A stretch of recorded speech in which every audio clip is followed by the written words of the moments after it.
Jaring laba-laba dosa. Mengapa korupsi di Indonesia tidak akan pernah tuntas hanya dengan penangkapan? Di jantung republik ini, ada sebuah infrastruktur tak terlihat yang jauh lebih kuat, lebih terorganisir, dan lebih canggih daripada infrastruktur fisik manapun yang pernah dibangun pemerintah. Jaringan korupsi sistemik. Kisah pemberantasan korupsi di Indonesia seringkali berakhir sebagai cerita yang sama, diulang dari dekade ke dekade. Sebuah penangkapan besar terjadi, seorang menteri, seorang kepala daerah, atau seorang direktur BUMN dicokok Komisi Pemberantasan Korupsi (KPK). Publik bersorak, media merayakan, seolah-olah kemenangan besar telah diraih. Namun dalam hitungan minggu, optimisme itu memudar, digantikan oleh kesadaran yang pahit. Kita baru saja memotong satu dahan, sementara akarnya tetap utuh dan bahkan semakin menjalar. Akar yang menyatu dengan fondasi negara. Korupsi di Indonesia telah mencapai tahap evolusi yang mengerikan.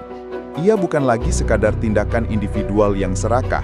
Ia adalah sebuah sistem operasi yang mendarah daging dalam birokrasi, politik, dan bahkan struktur sosial. Mutasi institusional atau sistem. Korupsi bekerja seperti virus yang bermutasi. Awalnya ia hanya menyerang individu, tetapi kini ia telah menginfeksi dan membentuk ulang institusi. Prosedur, peraturan, dan kebijakan dibuat bukan untuk melayani publik, melainkan untuk memfasilitasi pemerasan dan pembagian rente. Untuk seorang pengusaha, menyuap adalah biaya operasional yang lebih efisien daripada mengikuti proses legal yang berbelit. Untuk seorang birokrat, meminta komisi adalah insentif agar pekerjaannya diselesaikan. Korupsi telah menjadi biaya default dalam sistem.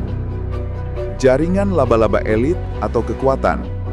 Jaringan korupsi modern adalah sebuah jaring laba-laba yang kuat dan elastis, melibatkan trias kekuatan, politisi, pengusaha atau oligarki, dan penegak hukum atau birokrat. Politisi membuat aturan main dan memberikan payung hukum atau non-hukum. Oligarki mendanai kampanye politisi dan mendapatkan konsesi bisnis sebagai imbalan. Birokrat atau aparat hukum berfungsi sebagai eksekutor di lapangan, memastikan keamanan jaringan dari gangguan hukum. Ketika satu simpul jaringan ditangkap, simpul lain segera bergerak untuk menggantikan, melindungi, atau bahkan melemahkan lembaga penegak hukum itu sendiri. Inilah mengapa upaya kriminalisasi terhadap penyidik atau pelemahan undang-undang anti korupsi selalu muncul setelah penangkapan besar. Itu adalah mekanisme pertahanan diri dari jaringan. Tragedi saling terjebak, tidak ada lagi pahlawan yang murni. Yang membuat korupsi di Indonesia sulit ditumpas adalah kondisi saling terjebak atau the corrupting trap.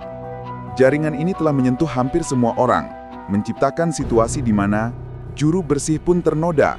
Seorang pejabat baru yang idealis, ketika masuk ke sistem, akan cepat dihadapkan pada dua pilihan, ikut bermain, atau korupsi, atau dimusuhi, dilucuti kewenangannya, atau bahkan disingkirkan dari jabatan. Untuk bertahan dan melakukan kebaikan kecil, ia seringkali terpaksa mengorbankan integritasnya. Hukum hanyalah alat.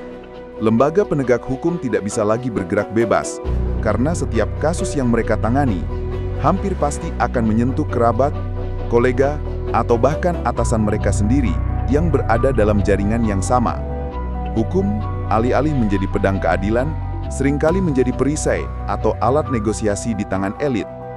Maka setiap penangkapan hanyalah ritual tahunan yang berfungsi sebagai katup lepas amarah publik, tetapi tidak pernah benar-benar mengubah cara kerja sistem. Penjara telah menjadi sekoci penyelamat yang terisi penuh